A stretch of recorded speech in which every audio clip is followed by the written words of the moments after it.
Good evening everyone. Hi, I am Tani. Welcome to my new mini vlog. আমি তো ready, এদিকে বাবানও ready, আর এখন আমরা যাচ্ছি একটু শপিং করতে। আমার তো সন্ধ্যাবেলা হলেই একটু বেরোতে ইচ্ছে করে, আর তার মধ্যে যদি হয় শপিং, তাহলে তার কোনো কথাই নেই। এইদিকে কিন্তু আমার নিবান একদম ঠিক আছে, যাই বলুক।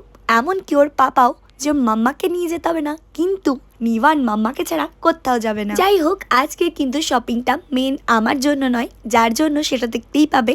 আই চলে এসেছি ভি-মার্ট। ব্যাস ওই যে সেই একই জিনিস, মানে আমার চোখটাই এমন না না না সরি আমার পছন্দটাই এমন না যে চট করে কোনো জিনিস পছন্দই হতে চায় না। যাই হোক বাবা, সব কেটে কুটে আলটিমেটলি একটা ড্রেস নিতে পেরেছি। না না আমার জন্য না, ওই বার্থডে গার্লের জন্য, মানে ওই সামনে আমাদের একটা নিমন্ত্রণ আছে বার্থডে বাড়িতে, আরে আমার দেওরের মেয়ে, তারই জন্য আর কি নিতে এসেছিলাম। আর এদিকে চলে এসেছি আবার এম বাজার।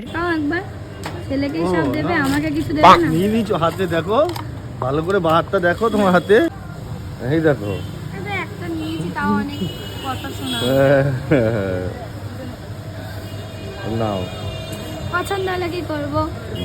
এইদিকে আমার বাবান সোনা বায়না ধরেছে সমস্ত খেলনাও আজকে বাড়ি নিয়ে যাবে, তাই ওর পাপাও ব্যস্ত হয়ে গেছে ওকে কিনে দেওয়ার জন্য। একটু আমার জন্য মায়া দেওয়া নেই রে ভাই। মানছি আমি কথা দিয়েছিলাম যে আজকে কিছু নেব না, কিন্তু একবার হলেও তো জিজ্ঞাসা করতে পারে বলো। এই ছেলের খেলনা আর এই সাথে আমার একটা ড্রেস নিয়ে চলে এসেছি এখন ধোসা খেতে। জানো তো আমি দুপুরবেলায় কিছু খাইনি, মানে টানা 8 ঘন্টা আমি কিছু খাইনি, তাই আর কি কোনো কথা না বলে চলে এসেছি আমার ফেভারিট জায়গায়। ধোসা মানে এনি টাইম। তোমরা কে কে ধোসা খেতে পছন্দ করো, আর কোথাকার ধোসা তোমাদের বেশি ভালো লাগে জানিও। আজকের ভিডিওটা তোমাদের কেমন লাগলো, দেখা হচ্ছে আবারও নেক্সট ভিডিওতে। এখন তবে বাই।